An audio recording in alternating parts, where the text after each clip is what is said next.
My name is Zara, and I never thought I'd be the kind of person to destroy my own family.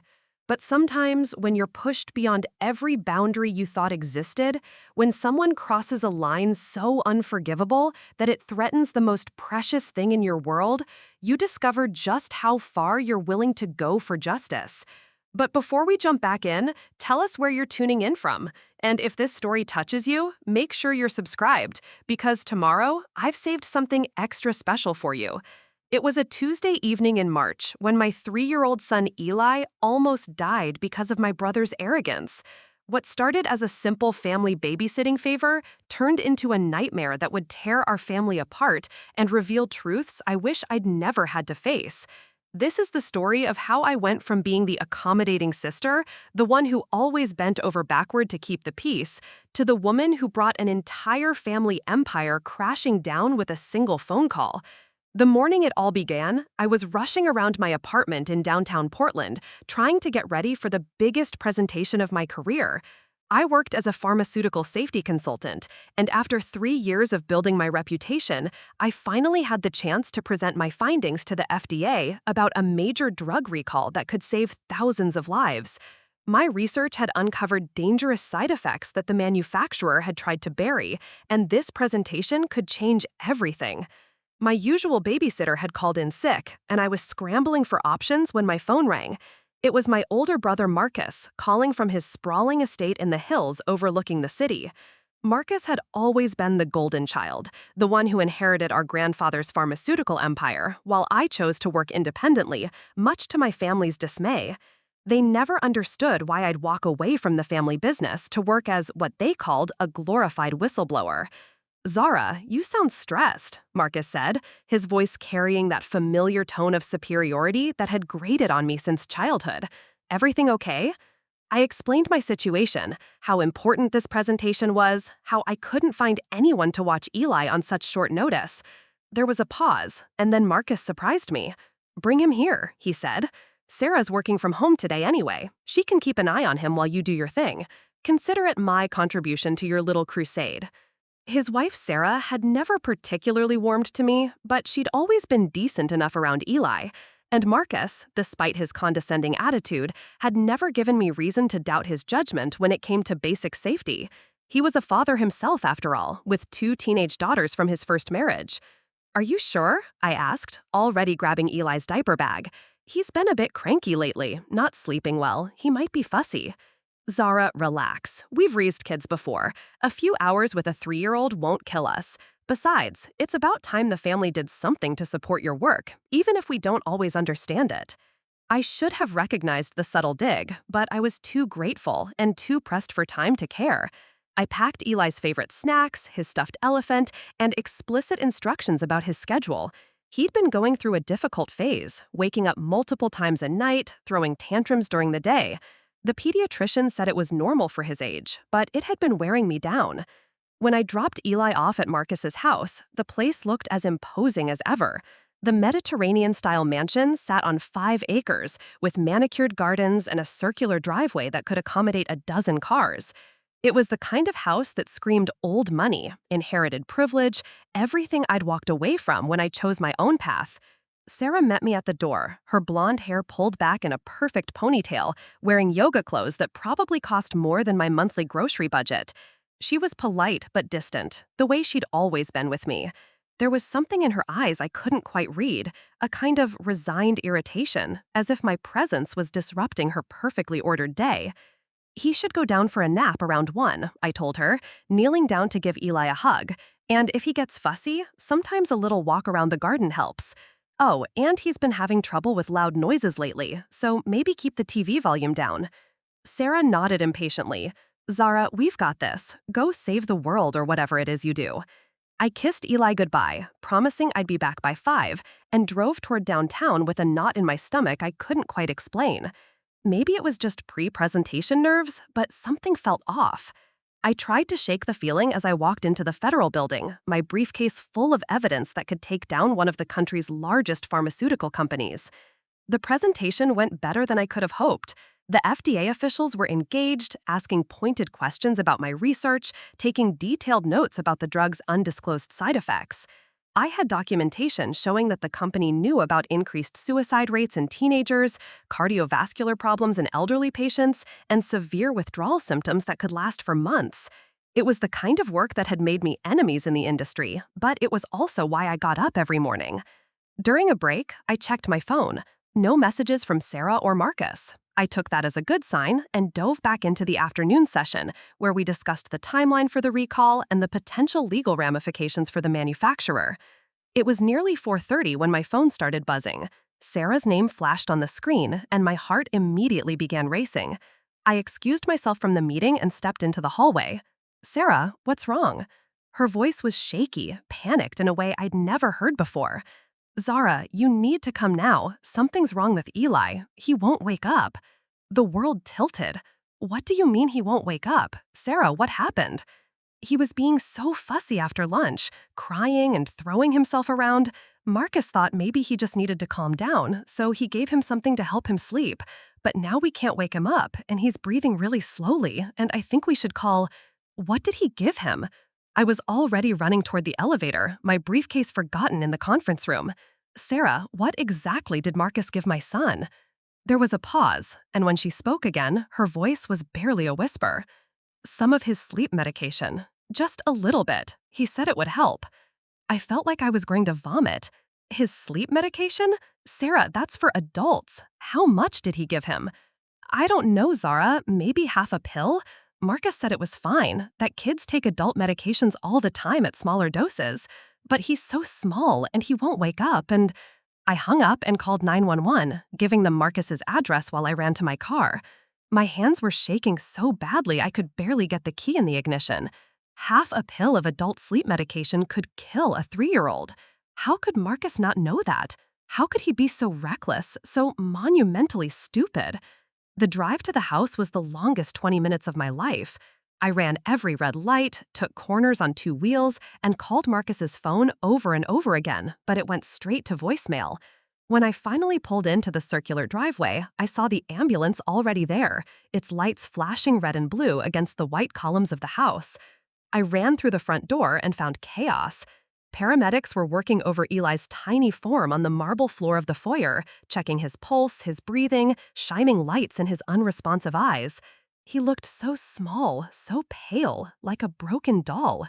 One of the paramedics was asking Sarah rapid-fire questions about what he'd ingested, when, how much. "Where's Marcus?" I demanded, falling to my knees beside Eli. His breathing was so shallow I could barely see his chest moving.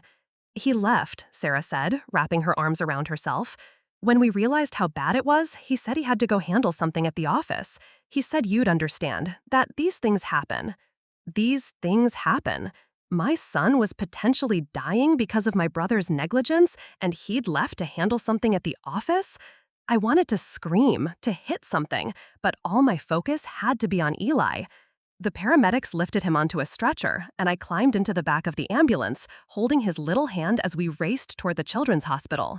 The next 6 hours were a blur of waiting rooms, blood tests, stomach pumping, and activated charcoal. The doctors explained that Marcus had given Eli a medication called Zolpidem, a powerful sleep aid that could cause respiratory depression in children, potentially fatal coma. "He's lucky," the emergency room doctor told me around midnight. "Another hour and we might not have been able to reverse the effects. Children his age can't process this medication the way adults can." Their bodies just shut down. I sat beside Eli's hospital bed, watching the monitors that tracked his heart rate, his oxygen levels, his brain activity. He was stable now, but he'd been so close to slipping away forever. And where was Marcus? Still handling something at the office, apparently?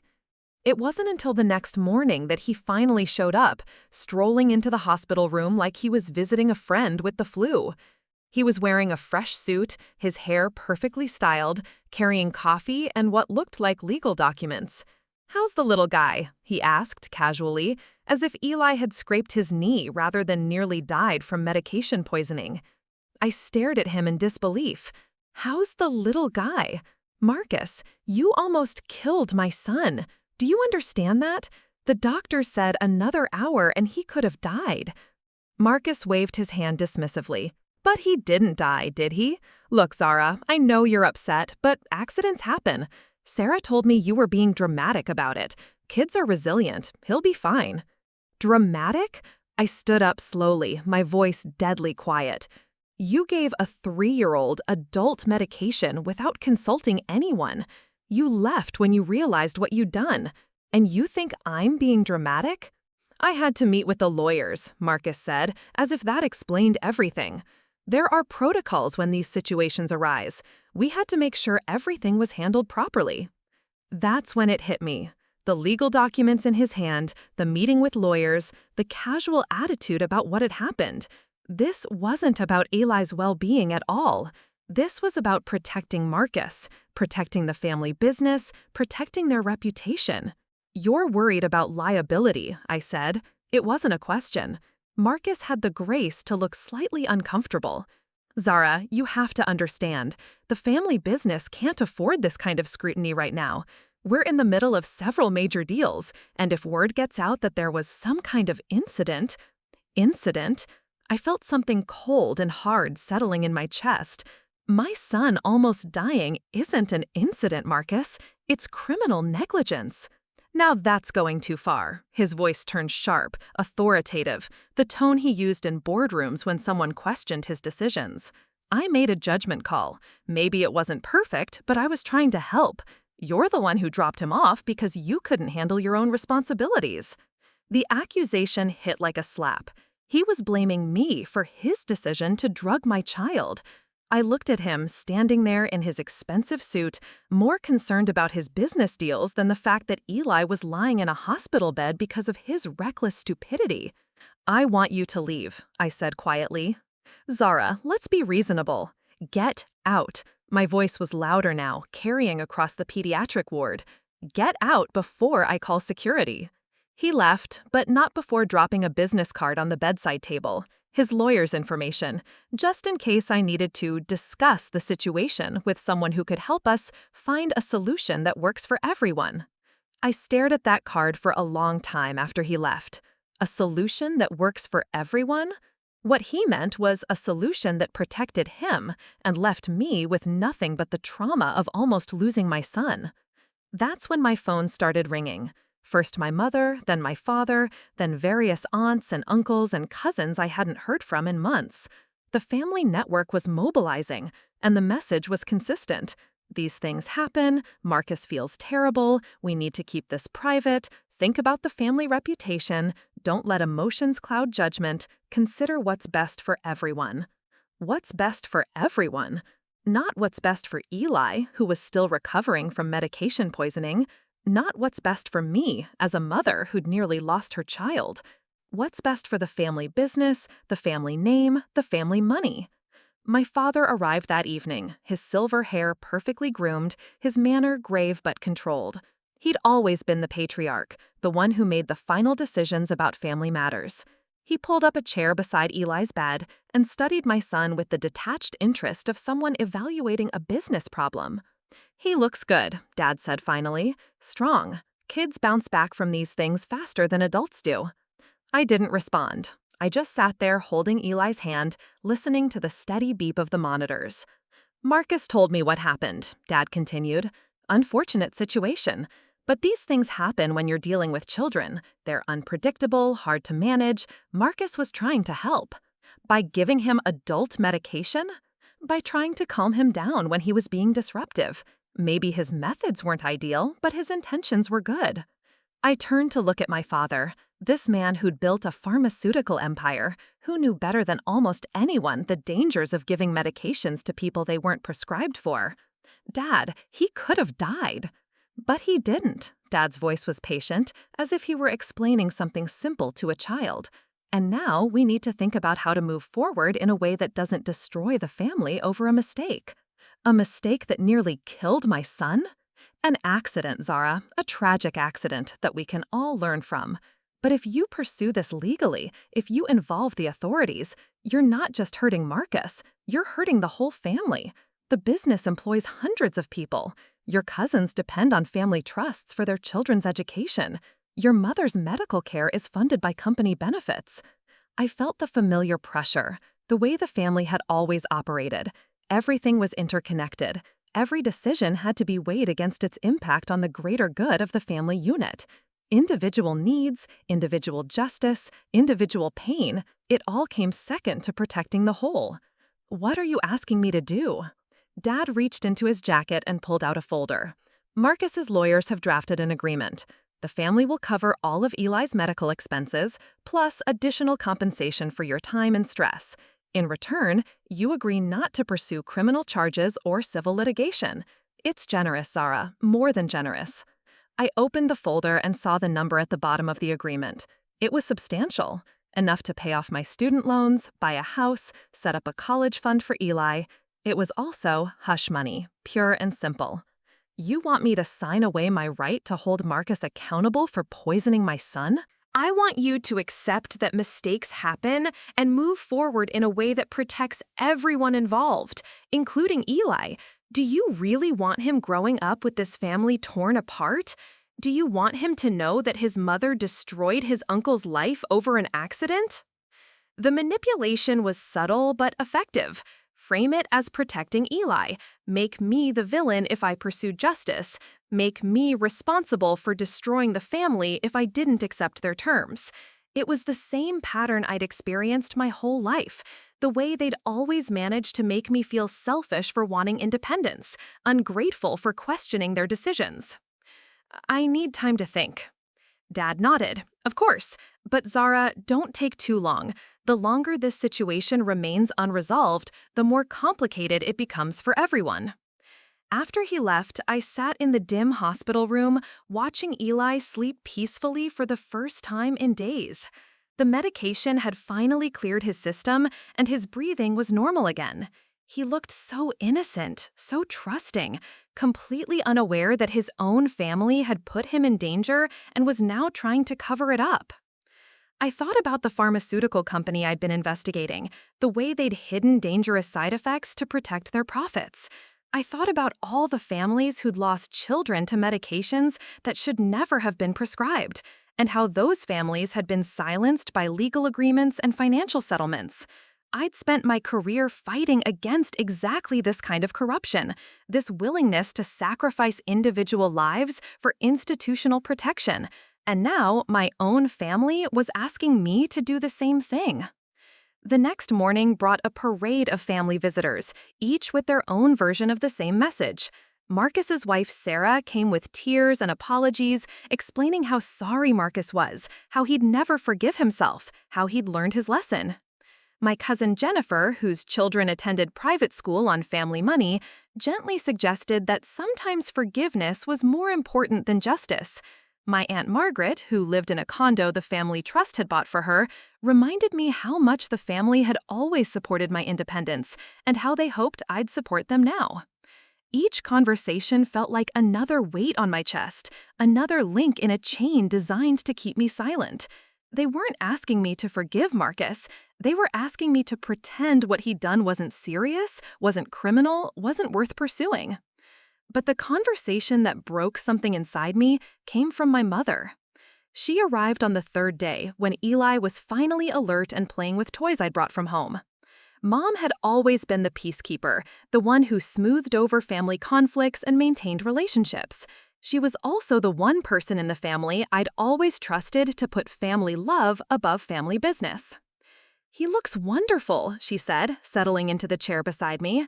"You've done such a good job with him, sweetie. He's lucky to have you as a mother." We talked for a while about normal things, Eli's development, my work, her garden. It felt almost normal, like a regular grandmother visit. Then she reached into her purse and pulled out a gift for Eli, a stuffed bear from the hospital gift shop. "I wanted to talk to you about Marcus," she said as Eli hugged the bear. "Mom, please don't." "Just listen, okay? I know you're angry. You have every right to be. What happened was terrible, and Marcus knows that. But honey, he's your brother. He loves Eli. He would never intentionally hurt him." "But he did hurt him. He could have killed him." Mom was quiet for a moment, watching Eli arrange his toys on the hospital bed.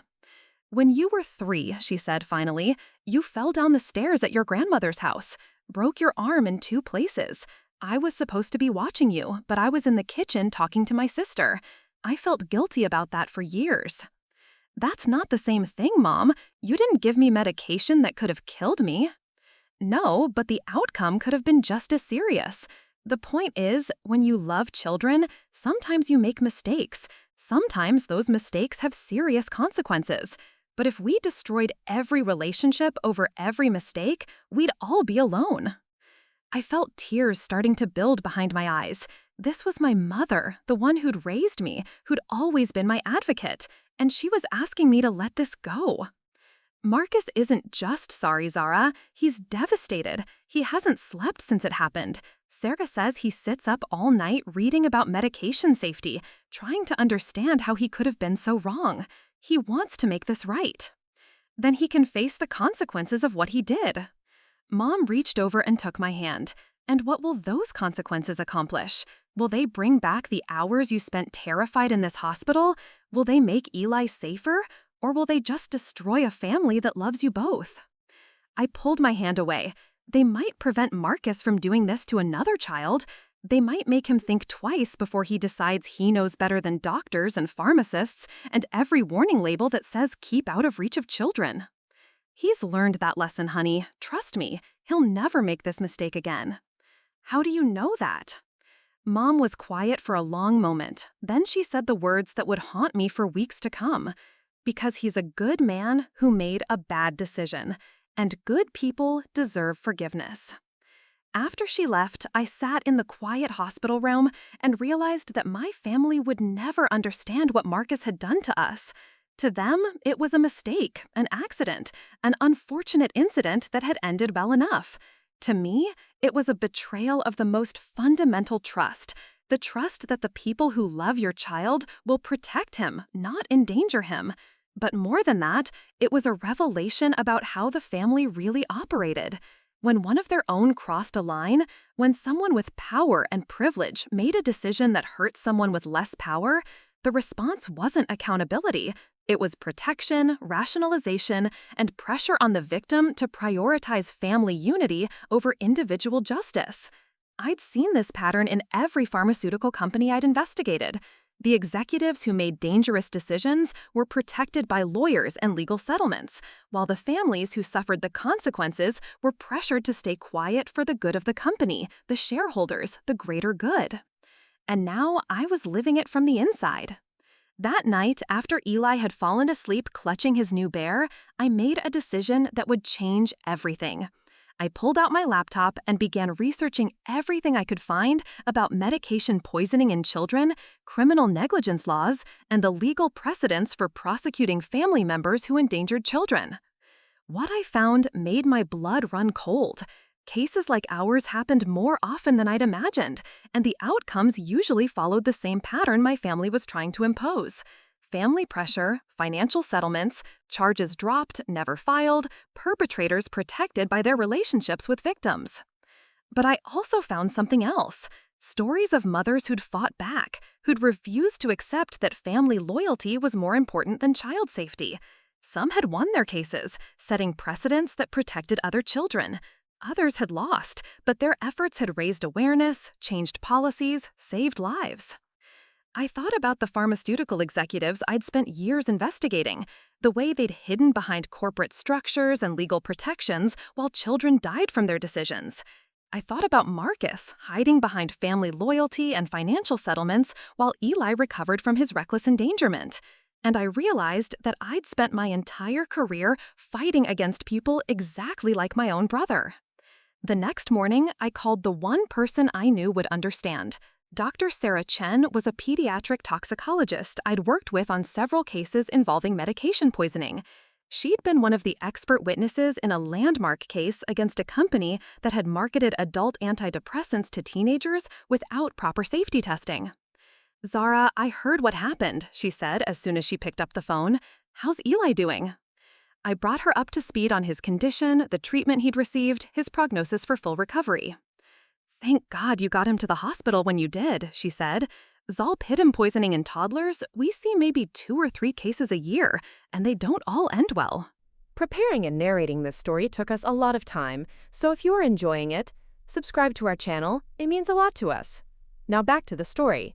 Your brother gave him how much? Half a 10-milligram tablet, according to my sister-in-law. There was a long pause.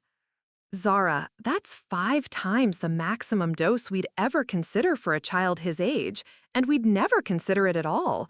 Zolpidem isn't approved for pediatric use precisely because of cases like this. Your brother essentially gave your son an overdose of a controlled substance. I know. The question is, what do I do about it? What do you mean? I told her about the family pressure, the legal agreement they wanted me to sign, the way everyone was framing it as an unfortunate accident that should be handled privately. Dr. Chen was quiet for a long time.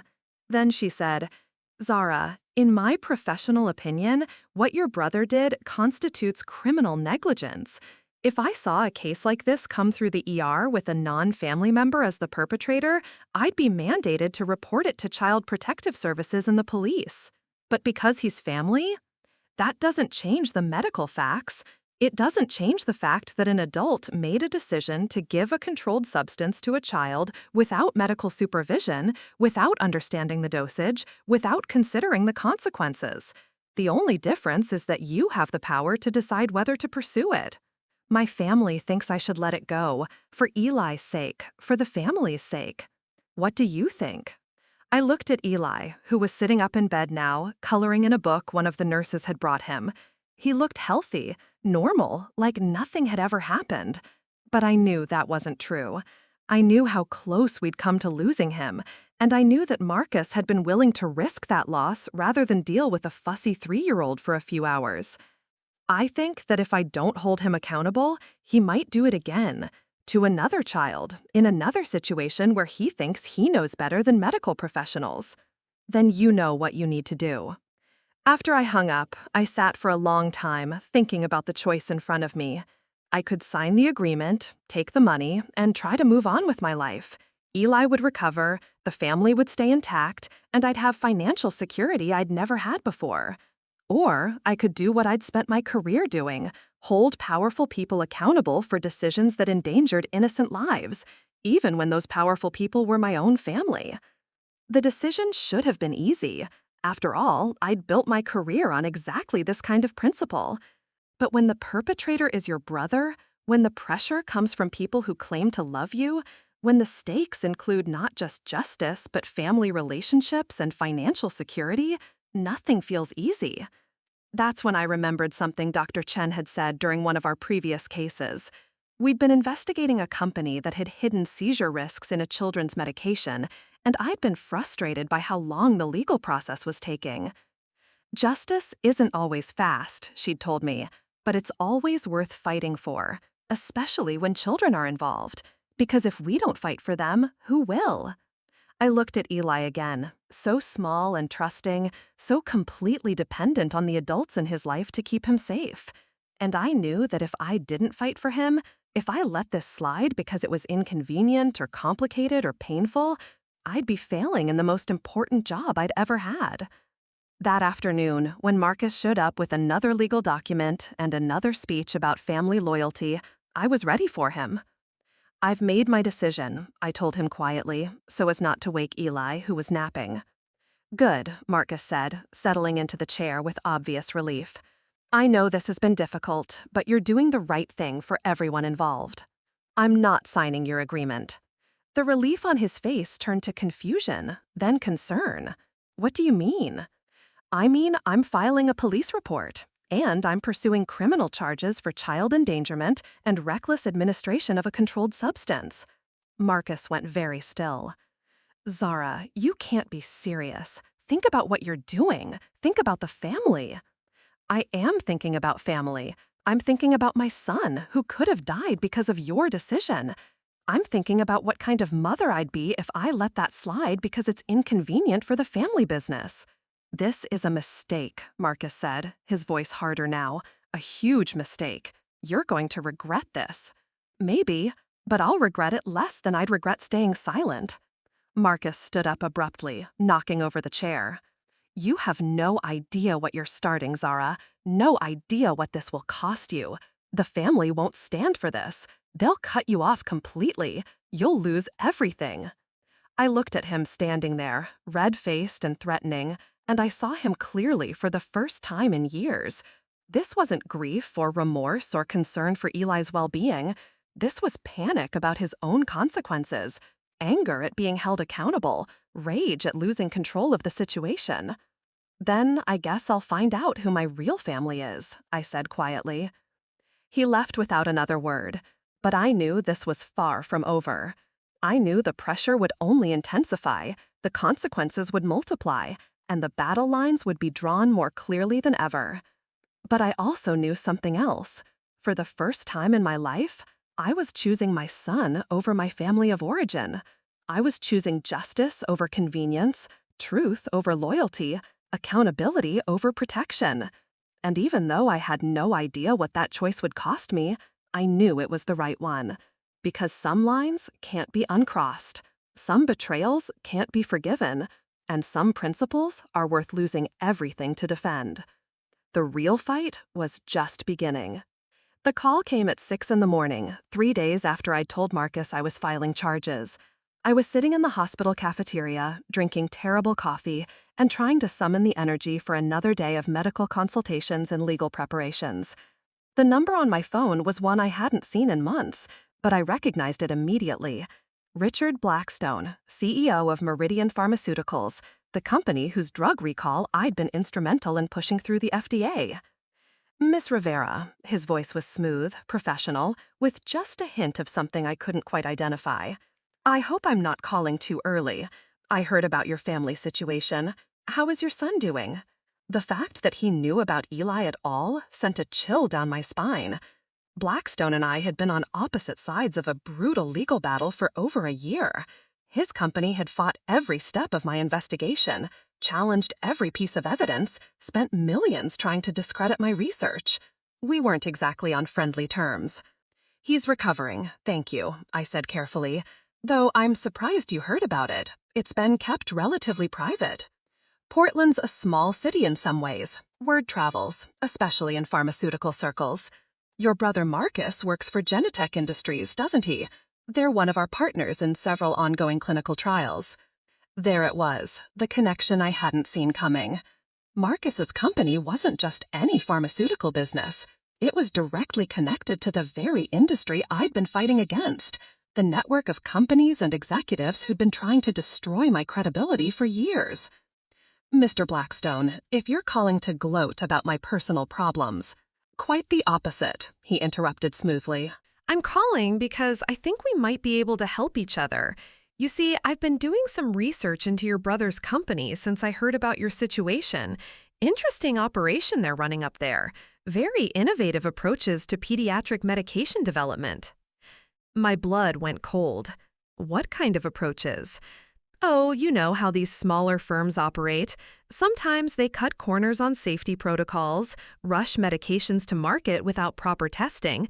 Sometimes they conduct unauthorized trials using family members, friends, people who don't fully understand what they're participating in. The implication hit me like a freight train. He was suggesting that Marcus hadn't just made a mistake with Eli. He was suggesting it had been intentional, a test of some kind. "That's impossible," I said, but even as I spoke, pieces were falling into place in my mind. Marcus's casual attitude about giving Eli adult medication, his immediate concern about legal liability rather than Eli's welfare, his quick departure when things went wrong. "Is it?" Blackstone's voice was almost gentle now. "Your brother's company has been developing a new pediatric sleep medication for the past 2 years. Same basic compound as Zolpidem, but supposedly safe for children. They've been struggling to get FDA approval because they can't demonstrate proper safety margins. Tell me, Miss Rivera, what better way to test a medication's effects on a child than to use a family member who can't report the incident without destroying family relationships?" I felt sick. "You're suggesting my brother deliberately poisoned my son as part of some kind of experiment?" "I'm not suggesting anything. I'm simply sharing some interesting coincidences that my research team uncovered. For instance, did you know that your brother's company documented several cases of accidental medication exposure in children over the past year, Always family members of employees, always resolved privately, never reported to authorities. The cafeteria was spinning around me. I gripped the phone tighter, trying to process what he was telling me. How do you know all this? Miss Rivera, you've spent the last year making my life very difficult. You've cost my company billions in recalls and settlements. Did you really think I wouldn't investigate every aspect of your background? Your family connections provide some very interesting leverage. What do you want? I want you to drop your investigation into my company's recall. I want you to stop testifying at FDA hearings. I want you to find a new line of work that doesn't involve pharmaceutical safety. And in return, I'll make sure the information about your brother's company stays private. And if I don't, well, then I suppose the media might be very interested in a story about a pharmaceutical executive who's been using family members as unwitting test subjects, including his own nephew. The public tends to get rather upset about that sort of thing. I hung up without another word, but I knew this wasn't over. Blackstone had just handed me a weapon more powerful than anything I'd ever possessed, but he'd also revealed the true scope of what I was up against. This wasn't just about one brother making one terrible decision. This was about systemic corruption, about companies using vulnerable people as test subjects, about a network of executives who protected each other while endangering innocent children. I sat in that hospital cafeteria for a long time, staring at my phone, trying to decide what to do with the information Blackstone had given me. Part of me wanted to dismiss it as manipulation, the desperate tactics of a man trying to save his own career. But another part of me, the investigative part that had uncovered so many pharmaceutical cover-ups, knew that truth had a particular weight to it, and what Blackstone had told me felt devastatingly true. When I got back to Eli's room, I found my mother sitting beside his bed, reading him a story. She looked up when I walked in, and I could see the strain in her eyes, the way this whole situation was wearing on her. "The doctors say he can go home tomorrow," she said quietly. "That's wonderful news." I sat down in the other chair, watching Eli giggle at the pictures in the book. He looked so innocent, so completely unaware of the storm swirling around him. "Mom, I need to ask you something, and I need you to tell me the truth." She closed the book and looked at me warily. "What is it?" "Has Marcus ever mentioned his company's pediatric research to you? Anything about developing new medications for children?" Something flickered in her eyes, just for a second, but I caught it. "Why would you ask that?" "Because someone just told me that Marcus's company has been testing medications on family members, that what happened to Eli might not have been an accident." My mother went very still. She glanced at Eli, who was distracted by his toys, then back at me. "Zara, that's a very serious accusation." "It's not an accusation, it's a question. Do you know anything about Marcus using family members to test medications?" She was quiet for a long time, and I could see her struggling with something. Finally, she sighed deeply. "Your cousin Emma's little boy had some sleeping problems last year. Marcus offered to help, said he had access to some new treatments that weren't available yet. Natural compounds, very safe." My heart sank. "And?" "The child slept better for a few weeks. Then Emma decided to stop the treatment because she was worried about long-term effects. Marcus wasn't happy about it, but he didn't push." "Mom, that's illegal. You can't test unapproved medications on children, even if their parents consent, especially if their parents don't understand what they're consenting to." "It wasn't like that," she said quickly. "Marcus explained everything. He said it was perfectly safe, that the company just needed to document how well it worked in real-world situations before they could get approval." "Did Emma know she was participating in a clinical trial? Did she sign consent forms? Was there medical supervision?" My mother's silence was answer enough. I spent the rest of that day making phone calls. First to Emma, who confirmed what my mother had told me and added disturbing details about how Marcus had pressured her to continue the treatment even after she'd expressed concerns. Then to two other cousins whose children had received help from Marcus for various issues: sleep problems, attention difficulties, anxiety. The pattern was consistent. Marcus would offer assistance with childhood behavioral issues, providing natural or safe medications that weren't yet available to the public. Parents were told they were helping with research that would benefit other children, but none of them understood that they were participating in unauthorized human trials. None of them had signed proper consent forms or received adequate medical supervision. By evening, I had documented at least 6 cases of unauthorized medication testing involving children in our extended family. And that was just what I could uncover in a single day of phone calls. The next call I made was to Dr. Chen. "Zara, this is much bigger than I thought," she said after I explained what I'd learned. "What you're describing sounds like a systematic pattern of unauthorized human experimentation. That's not just criminal negligence, that's multiple federal felonies." But how do I prove it? It's all family members, all private arrangements, no official documentation. That's where your pharmaceutical background becomes crucial. You know how to trace medication lots, analyze chemical compounds, document patterns of distribution. You know how to build a case that will stand up in federal court. But I'd be destroying my entire family, not just Marcus, but everyone who participated, even if they didn't understand what they were doing. Zara, let me ask you something. If this were any other pharmaceutical company, if these were any other children, what would you do? I knew the answer before she finished the question. I'd build the case, no matter who it destroyed. I'd protect the children, no matter what it cost, because that was what justice required. That night, after Eli had fallen asleep, I sat in the dim hospital room and made a decision that would change everything. I opened my laptop and began building a file. Not just about what had happened to Eli, but about the entire pattern of unauthorized experimentation that Marcus's company had been conducting. I started with medication records. Using my access to pharmaceutical databases, I traced the compounds that had been given to the various children in my family. What I found was damning. None of the medications were approved for pediatric use. Several were still in experimental phases, not approved for any human use at all. The dosages were inconsistent, the monitoring was non-existent, and the documentation was deliberately vague. But it was when I started following the money that I found the real bombshell. Marcus's company wasn't just conducting unauthorized trials, they were being paid for it.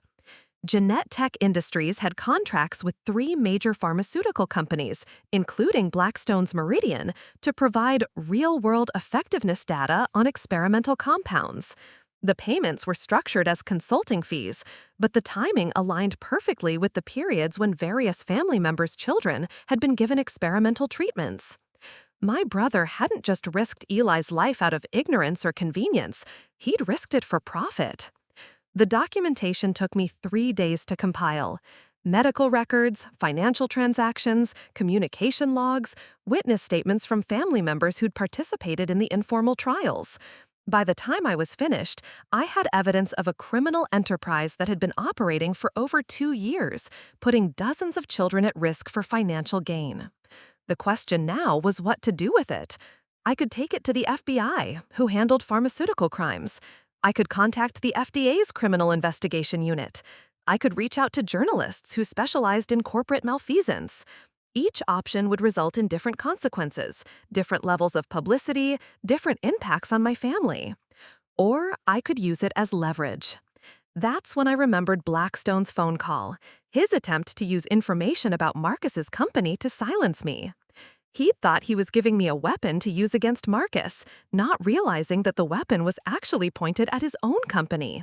Because if Marcus's company was conducting unauthorized trials, and if major pharmaceutical companies were paying for those trials, then those companies were just as guilty of endangering children.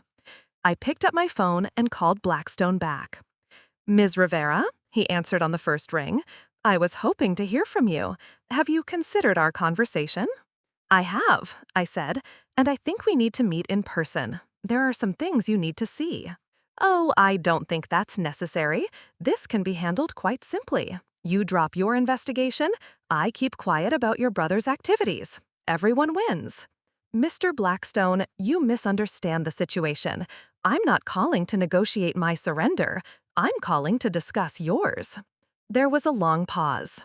I'm not sure I follow.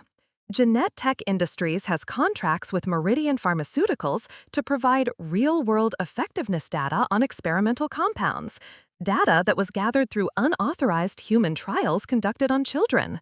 Your company didn't just know about these trials, you paid for them. That makes you accessories to multiple federal felonies.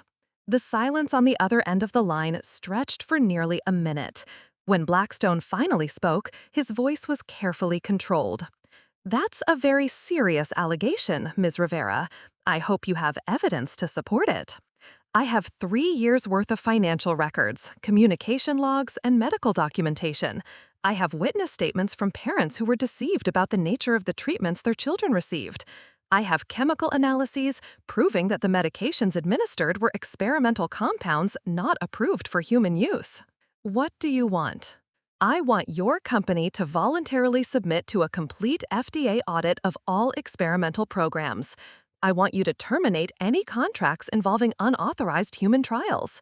I want you to establish a victim compensation fund for families who were harmed by your experimental medications. And I want your personal resignation from Meridian Pharmaceuticals. That's impossible. Do you have any idea what you're asking? The company would collapse. That's not my problem. You have 48 hours to begin implementing these changes, or I take everything I found to the FBI, the FDA, and every major news outlet in the country. You're bluffing. If you expose Marcus's company, you destroy your own family. You'll never recover from that kind of betrayal. I thought about Eli, sleeping peacefully in his hospital bed, trusting me to keep him safe. I thought about Emma's son and all the other children who'd been used as test subjects without their knowledge or consent. I thought about the families who'd lost children to dangerous medications that companies like Meridian had rushed to market without proper testing. Mr. Blackstone, I said quietly, you clearly don't understand what kind of person you're dealing with.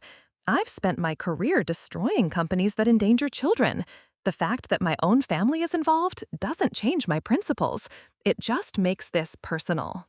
I hung up and immediately began making copies of everything I'd compiled.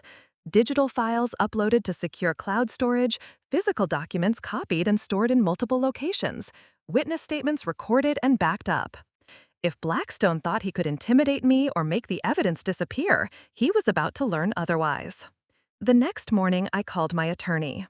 Janet Morrison had represented me in several pharmaceutical cases, and she understood both the legal complexities and the personal costs of taking on powerful corporations. Zara, this is huge, she said, after reviewing the evidence I'd compiled. You're not just talking about criminal charges against your brother. This could bring down multiple companies, result in hundreds of millions in fines and settlements. I know. The question is, are you willing to represent me? Against your own family? Against companies with unlimited legal resources? Zara, this will get ugly. They'll try to destroy your credibility, your reputation, your relationships. They'll make you the villain in this story. They can try, but the evidence speaks for itself. Janet was quiet for a moment. There's something else you need to consider. If we move forward with this, you'll likely qualify for whistleblower protection and compensation. The federal bounty for exposing pharmaceutical crimes of this magnitude could be substantial, tens of millions of dollars. I hadn't even thought about that aspect. For years, I'd struggled financially, living paycheck to paycheck while fighting companies that had unlimited resources.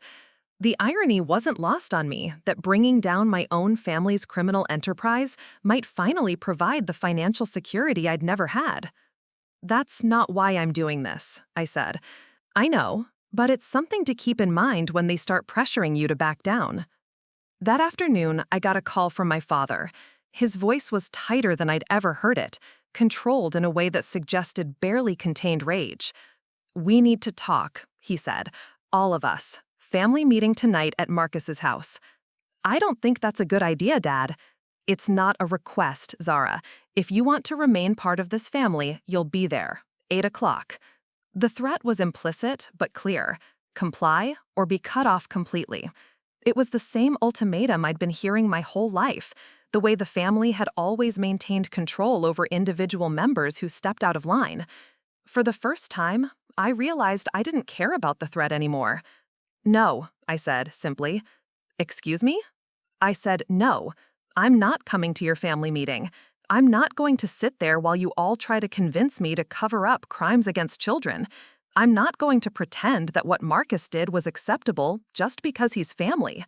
You're making a mistake, Zara, a mistake you'll regret for the rest of your life. Maybe, but I'll regret it less than I'd regret staying silent while children are being used as test subjects. I hung up and turned off my phone. Whatever happened next, I didn't want to hear it. The next morning brought a parade of consequences. My bank called to inform me that my line of credit had been frozen due to irregularities in my account. My landlord called to say that someone had contacted him about potential concerns regarding my tenancy. My professional references began receiving calls questioning my stability and judgment. The family was mobilizing their resources, using their connections to make my life as difficult as possible. It was a familiar pattern from my pharmaceutical investigations, the way powerful interests tried to silence whistleblowers through economic pressure and professional sabotage. But this time, I was ready for it. I'd spent years documenting these tactics, learning how to protect myself from retaliation, building networks of support outside the systems that companies usually used for intimidation. More importantly, I now had evidence of crimes serious enough that the federal government would be very interested in protecting their star witness. That afternoon, I walked into the FBI field office in downtown Portland and asked to speak to someone about pharmaceutical crimes. 2 hours later, I walked out knowing that my life had just changed forever. Special Agent Rebecca Torres had listened to my story with the kind of focused attention that told me she understood exactly what I was describing. When I finished presenting my evidence, she leaned back in her chair and studied me carefully. Ms. Rivera, what you're describing represents one of the largest cases of unauthorized human experimentation we've seen in recent years. If your documentation holds up under scrutiny, we're talking about RICO charges, conspiracy, endangering the welfare of children, and multiple violations of FDA regulations. What happens now? Now we open a federal investigation. We'll need you to provide testimony, assist with document analysis, and potentially wear recording devices when communicating with subjects of the investigation, including my family, including anyone who participated in or facilitated these crimes. I know that's difficult, but federal crimes don't become less serious just because they're committed by relatives. I thought about Marcus, who'd built his career on endangering children for profit. I thought about my parents, who'd pressured me to cover up what he'd done. I thought about the pharmaceutical executives who'd paid for unauthorized trials, knowing that children would be put at risk. What kind of protection can you provide? They're already trying to destroy me financially and professionally. Once you're officially registered as a federal witness, retaliation against you becomes a federal crime itself. We can monitor your communications, provide security if necessary, and prosecute anyone who attempts to intimidate or harm you. And my son? He'll be protected too. We take threats against witnesses' families very seriously. I looked at the federal building around me, the armed agents, the sense of institutional power that could match anything my family or their corporate partners could deploy against me. For the first time since this whole nightmare began, I felt like I wasn't fighting alone. When do we start? Agent Torres smiled. We already have. That evening, I sat in Eli's room at home, watching him play with his toys, marveling at his complete recovery from Marcus's mistake. He was laughing, chattering about his day, completely unaware that his mother had just declared war on his entire extended family. My phone buzzed with a text message from an unknown number. Last chance. Walk away now or face the consequences. I showed the message to Agent Torres, who was monitoring my communications from a van parked across the street. Perfect, she said through my earpiece. Threatening a federal witness? That's another felony we can add to the list. I deleted the message and turned off my phone. Tomorrow, the real work would begin. Wiretapped phone calls with family members, recorded meetings with pharmaceutical executives, building a case that would send people to prison and shut down criminal enterprises that had been operating with impunity for years. But tonight, I just wanted to hold my son, to remember why I was doing this, to prepare myself for the battle ahead. Because I knew now that this wasn't just about justice for Eli. or even justice for all the children who'd been used as unwitting test subjects. This was about something bigger. This was about breaking the cycle of powerful people protecting each other while vulnerable people suffered the consequences. And I was going to be the one to deliver them. The federal raid happened at dawn on a Tuesday morning 6 weeks after I'd first walked into the FBI field office. I wasn't there to see it, but Agent Torres called me as it was happening, her voice crackling with satisfaction through my secure phone.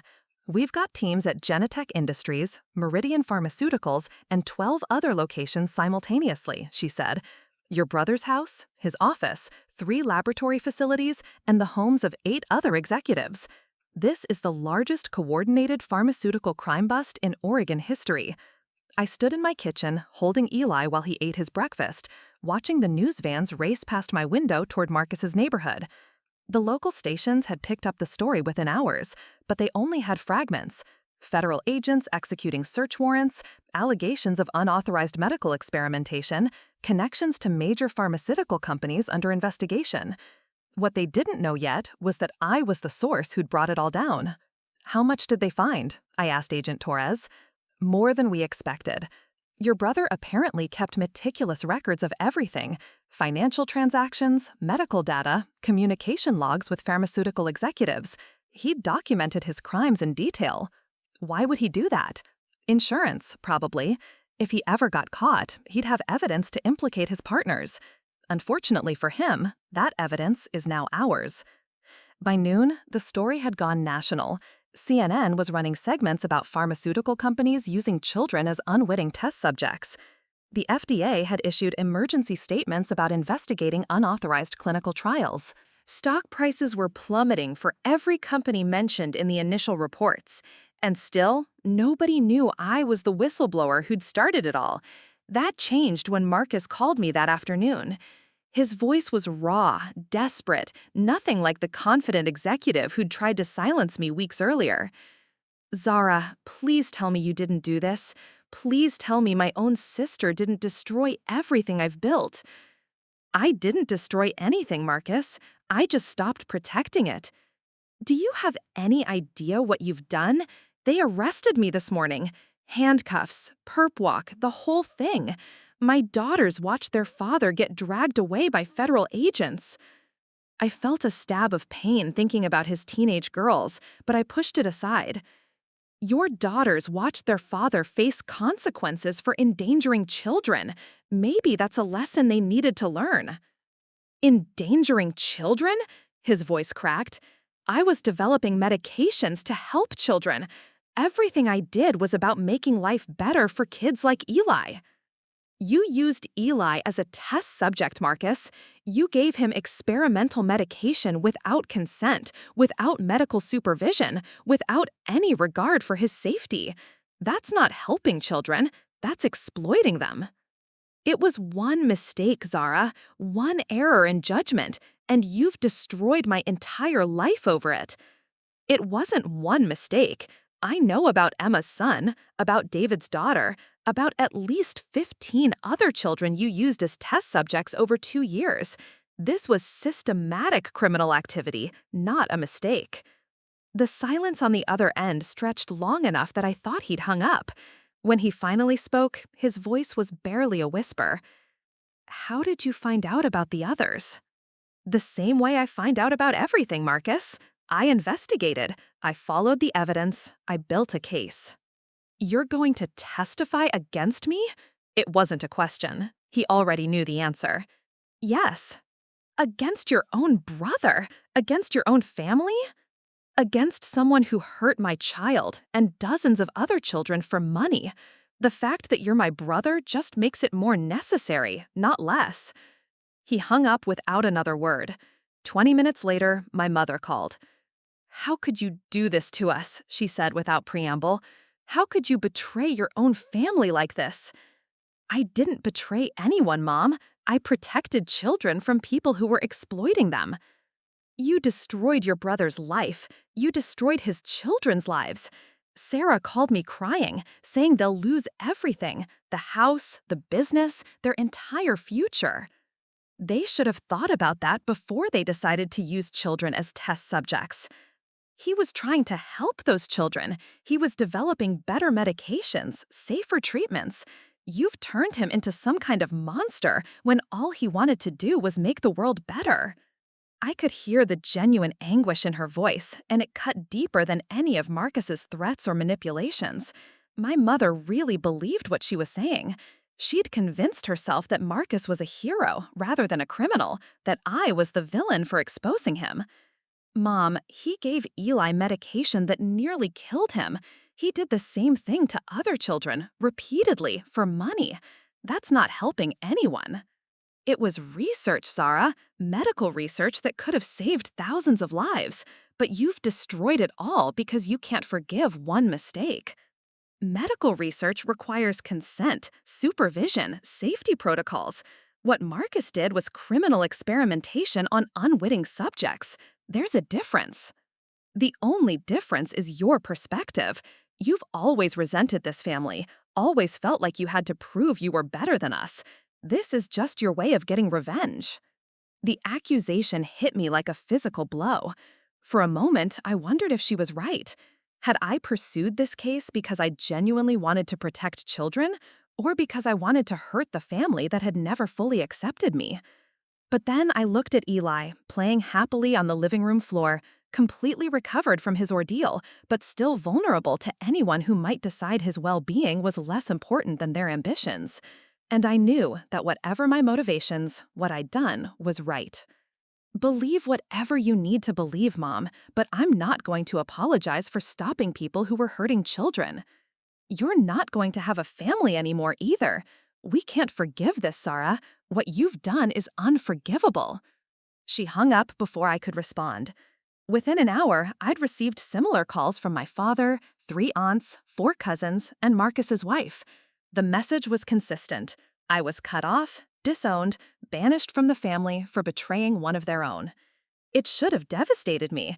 I'd spent my entire life seeking their approval, trying to earn my place in their circle, hoping to be accepted as an equal rather than treated as an outsider. Now, I'd finally gotten their full attention, and it came with complete rejection. Instead, I felt something I hadn't expected: relief. For the first time in my life, I didn't have to worry about family politics, about saying the wrong thing, about being judged for my choices. I didn't have to pretend that family loyalty was more important than doing what was right. I didn't have to smile and nod while people I loved made decisions that hurt innocent people. I was free. The trial began 8 months later. By then, the federal investigation had expanded to include 17 pharmaceutical companies, 43 executives, and hundreds of cases of unauthorized human experimentation. The media had dubbed it the family trial scandal, focusing on the fact that companies had specifically targeted family members of employees to participate in illegal medical research. I was the government's star witness, the insider who'd brought down the entire network. The defense attorneys tried everything to discredit me. They painted me as a disgruntled family member seeking revenge, a failed pharmaceutical consultant trying to make money off whistleblower bounties, an unstable mother who'd exaggerated her son's medical emergency for attention. None of it worked. The evidence was too overwhelming, too well documented, too clearly criminal for character assassination to matter. Financial records showing payments for illegal trials, medical records documenting unauthorized medication administration, communication logs proving that executives knew they were breaking federal laws. Marcus took the stand in his own defense, and I had to sit in the courtroom watching my brother try to justify what he'd done. He was articulate, emotional, seemingly sincere as he explained how he'd believed he was helping children by developing safer medications. He talked about his noble intentions, his commitment to pediatric health, his shock at learning that his research methods were illegal.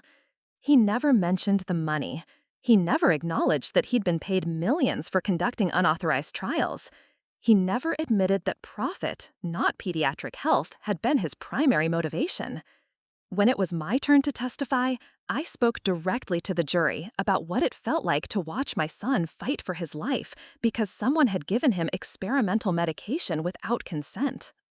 I explained how I'd discovered the pattern of illegal trials, how I'd documented the systematic exploitation of vulnerable families, how I'd realized that children were being used as test subjects for corporate profit. The defense wants you to believe this was about family loyalty, I told them, but it was never about family. It was about money.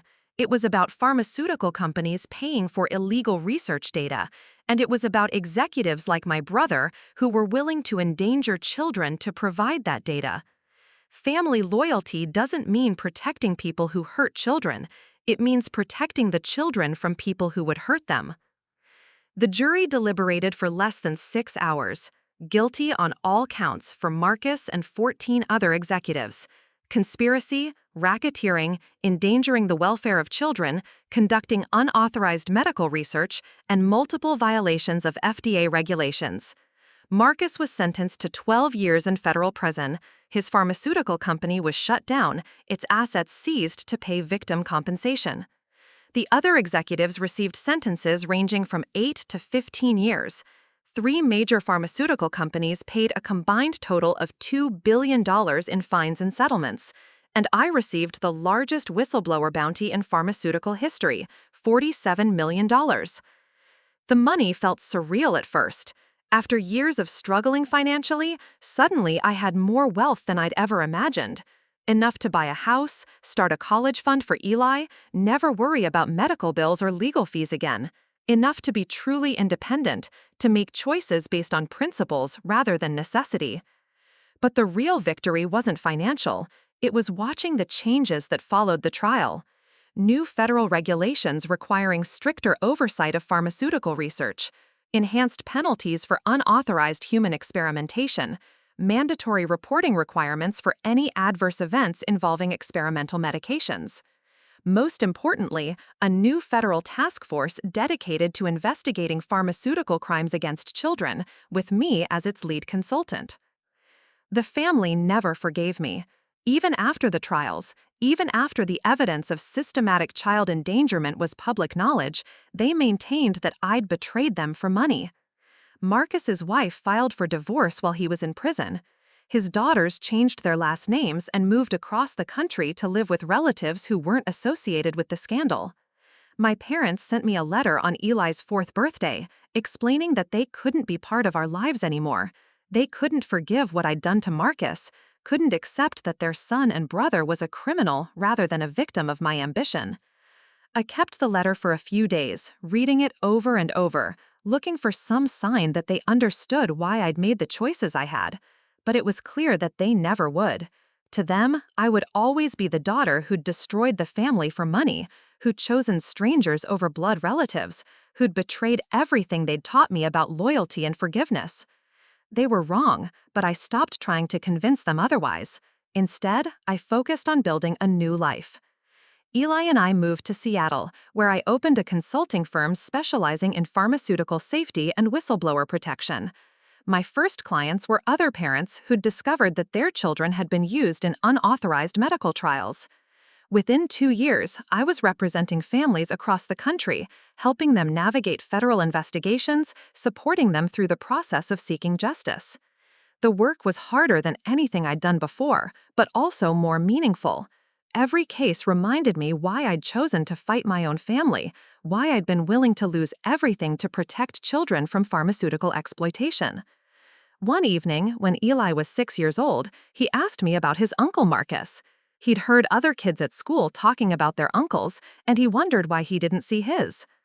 "Your uncle made some very bad choices," I told him. "He hurt people, including you, and he had to go to prison as punishment." "But he's family," Eli said, echoing something he'd probably heard from other adults. "Being family doesn't mean we protect people who do bad things," I explained. "It means we love each other enough to stop each other from doing bad things. Sometimes that means making hard choices." "Like when you stopped Uncle Marcus from hurting other kids?" "Exactly like that." Eli nodded thoughtfully. "I'm glad you did that, Mom, even if it made some people mad at you." As I tucked him into bed that night, I realized that I'd never regretted the choice I'd made.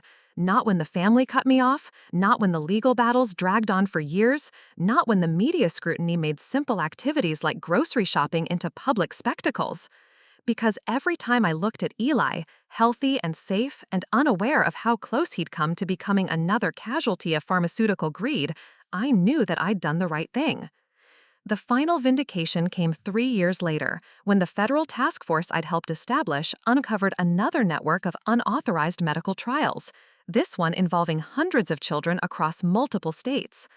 The investigation used protocols and procedures developed from my case, and it resulted in the largest pharmaceutical prosecution in U.S. history. At the press conference announcing the indictments, the FBI director credited the success to the groundwork laid by previous whistleblowers who'd been willing to risk everything to protect children. Sometimes, he said, doing the right thing requires extraordinary courage. It requires people who are willing to put principles above personal relationships, justice above family loyalty, child safety above institutional protection. The American people owe a debt of gratitude to individuals who make those difficult choices. I watched the press conference from my office in Seattle, Eli playing quietly at a table nearby while I worked on another case involving pharmaceutical crimes. The director didn't mention my name, but I knew he was talking about me, about the choice I'd made that Tuesday morning when I decided to file charges against my own brother. It hadn't been about revenge, despite what my family believed. It hadn't been about money, despite the substantial whistleblower bounty I'd received. It had been about something much simpler and much more important, the recognition that some things are more important than family loyalty. Some principles are worth any sacrifice to defend. That evening, I got a call from Agent Torres, who'd been promoted to lead the FBI's Pharmaceutical Crimes Unit. "Zara, I wanted you to hear this directly from me," she said. "We just arrested Richard Blackstone." "The Meridian CEO?" "Former CEO. Turns out your investigation opened doors we never expected. We've been following money trails from your brother's case for 3 years, and they led us straight to Blackstone's office. He's been running unauthorized trials in developing countries, using orphanages and refugee camps as testing sites." I felt sick. How many children? Thousands, maybe tens of thousands, all because one mother refused to let her family cover up a crime. After I hung up, I sat in my home office, looking at the wall where I'd framed the first thank you letter I'd received from another parent, whose child had been harmed by pharmaceutical experimentation. It was from a mother in Texas whose daughter had been given experimental psychiatric medication at a private school that was secretly conducting trials for a major drug company. "You showed me that it was possible to fight back," she'd written. "You showed me that family money and corporate power don't have to win. Thank you for proving that someone like me could make a difference." The letter was surrounded by dozens of others now, from families across the country who'd found the courage to seek justice because I'd shown them it was possible. Children who were alive and healthy because pharmaceutical companies could no longer experiment on them with impunity. Families who'd received compensation for medical expenses and trauma because there were finally legal protections for victims of unauthorized trials. All because I'd refused to sign a legal agreement that would have silenced me forever. All because I'd chosen my son over my family of origin. All because I'd learned that real family isn't about protecting people who do wrong things. It's about protecting innocent people from those who would harm them, even when that means standing alone, even when that means losing everything you thought you wanted, even when that means accepting that some relationships can't survive the weight of truth. I looked at Eli, now a healthy 8-year-old who loved science and wanted to be a doctor when he grew up. He had no memory of the night he'd almost died, no awareness of the criminal conspiracy that had used him as a test subject. But he knew that his mother was someone who fought for children who couldn't fight for themselves, someone who chose justice over convenience, someone who proved that doing the right thing was always possible, even when it seemed impossible. That was the legacy I wanted to leave him. Not the money from the whistleblower bounty, not the recognition for bringing down pharmaceutical criminals, not the satisfaction of watching people who'd hurt children go to prison. The legacy I wanted to leave was the knowledge that when someone you love is threatened, when powerful people try to silence you, when your own family pressures you to protect criminals instead of victims, there's always a choice. And sometimes making that choice changes everything. Up next, you've got 2 more standout stories right on your screen. If this one hit the mark, you won't want to pass these up. Just click and check them out.